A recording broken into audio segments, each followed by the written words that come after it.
Hey everybody, and welcome to another episode of Magic with Zuby. My name is Zuby, and if you're brand new to this show, the show's all about a little well-known card game called Magic the Gathering, and maybe possibly a little bit more. So on today's episode, we are going over the top 5 rares of Outlaws of Thunder Junction, and it's more like my favorite top 5 rares of Outlaws of Thunder Junction, which is the Wild West set of Magic the Gathering. So before we get into that, just a little bit of news there. We are sponsored by Walrus Game Studio, and if you didn't know, my first book, Darkstorm Adventures: Silver Flame's Legacy: Escape to Stangate, is officially out. We are working on trying to get it available up on Barnes & Noble as well. It's available on DriveThru RPG digitally and physically. Barnes & Noble will just have it available physically. We couldn't get on Amazon as of right now. We're still kind of working that out. More to come, later on that. But as of right now, we're going to be on Barnes & Noble soon. And then we are on DriveThru RPG right now. And book 2 is well underway as well. And also our video game that's coming out, Network Engineer Simulator, which has officially cracked the threshold of over 10,000 wish lists, which blows me away. And we're hoping very soon to get the demo out. We're really trying to push to get the demo out before Cisco Live in June, which is happening. Oh my gosh, it's already May. Holy crap. Yeah, this year is pretty much over already. I mean, might as well just pack it in the bag for 2024. Am I right? So, yeah, we're super excited about the game. We've got our first book out. It's already sold a bunch of copies, which blows me away, to be honest. And then, yeah, we've got so much more that we're excited to show you all. We've got other projects in the pipeline, more TTRPG stuff. We've got, other video game ideas that we're starting to cook up. We're collaborating with, musicians to get the music for Network Sim. We're working with other artists to get, to bring the art alive for Network Sim and for our TTRPG space as well too. So it's weird. It's like it's happening, holy crap. But anyways, so we're here to get on with the main show here of talking about our top 5 rares of Outlaws of Thunder Junction. And we're going to start this off, and this is in no particular order. We're going to start this off with Calamity Galloping Inferno. Calamity Galloping Inferno is a 4 double red horse mount legendary creature. So this could be your commander if you wanted it to be. Your commander that you allow other creatures to ride. No connotations there at all or anything like that. It is a 4/6 with haste. When this attacks while saddled, meaning saddled, remember, is like the mount mechanic, choose a non-legendary creature that's saddled at this turn and create a tapped and attacking token that's a copy of it. Sacrifice that token at the beginning of the next end step. Repeat this process once, and it's saddle 1. I like this because, not only could you do crazy shenanigans with this,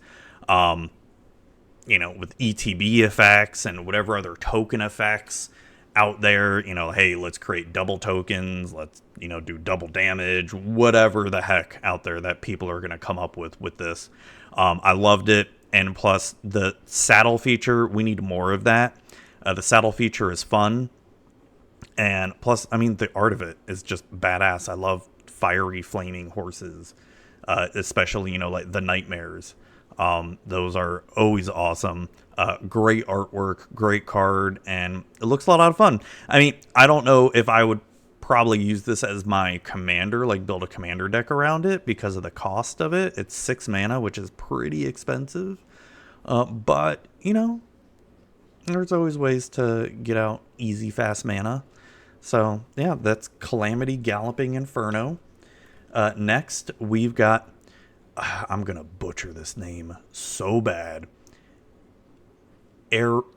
Eriette?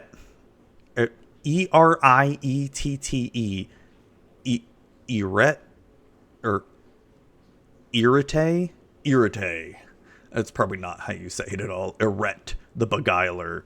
For 1 white, blue, and black, it is a legendary creature human warlock. It is a 4/4 with lifelink. Whenever an aura you control becomes attached to a non-land permanent an opponent controls with mana value less than or equal to that aura's mana value, gain control of that permanent for as long as that aura is attached to it. Your dreams and mine will soon align. So, back in the day, I used to have a Nicol Bolas Thief deck, where basically, and it was only a deck you could only play in person. Like, if you tried to play it, I mean, you could play it on Magic Online, right? But if you tried to play it over Spell Table, it would be a pain in the butt, because essentially the whole idea of the deck was, your decks are my decks now. I'm just going to take everything from your decks. I mean, it wasn't very good, but it could be fun, right? Especially trying to disrupt some people's, plans. So, but this is sort of like the Esper version of a Thief deck, where Nicol Bolas was Grixis for being blue, black, and red. This is white, blue, black. I kind of like this because you could just, make it an aura Thief deck. And of course, there's always great aura cards out there that you could easily, for cheap, be like, hey, I'm going to enchant your creature to give it flying, but oh no, now it's mine.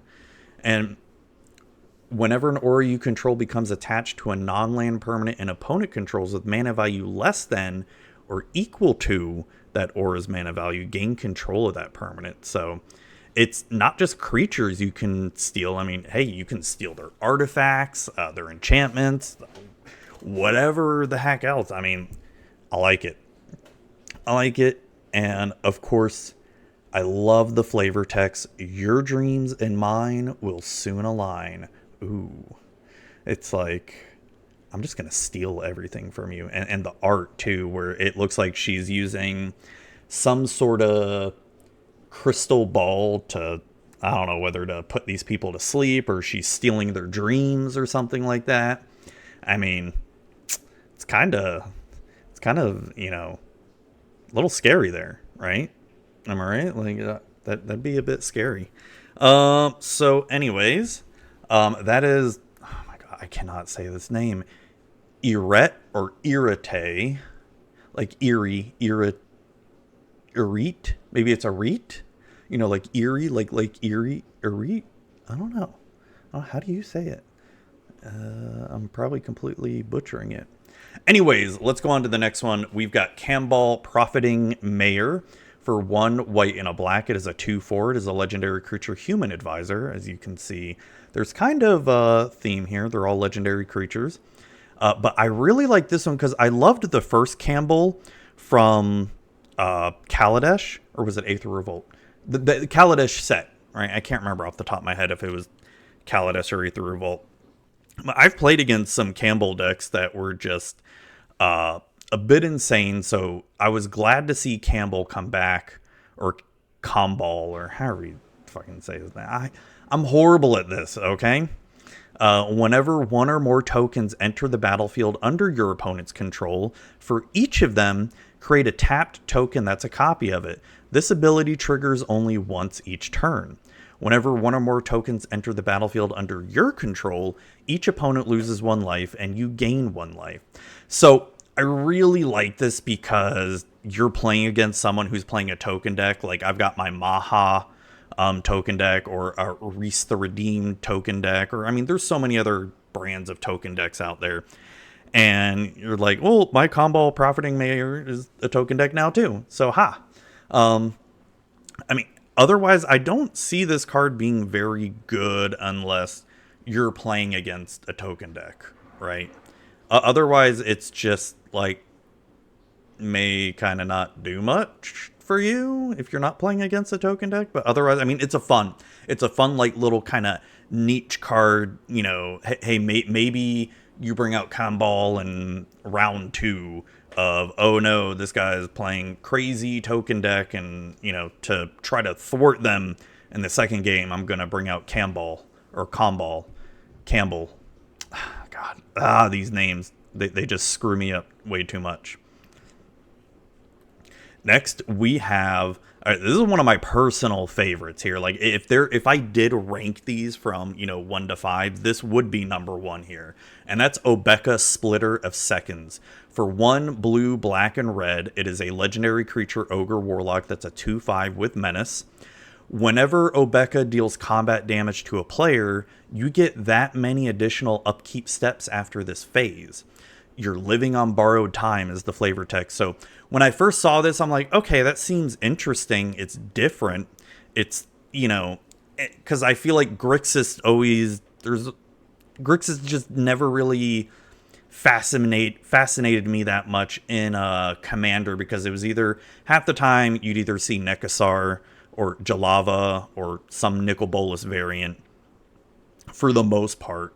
But seeing Obeka here, I didn't really want to build a deck around her until I played against Obeka on Magic Online, and I saw all the crazy shenanigans it can do. I'm like, I love this. I'm in love. And look, it's my kitty.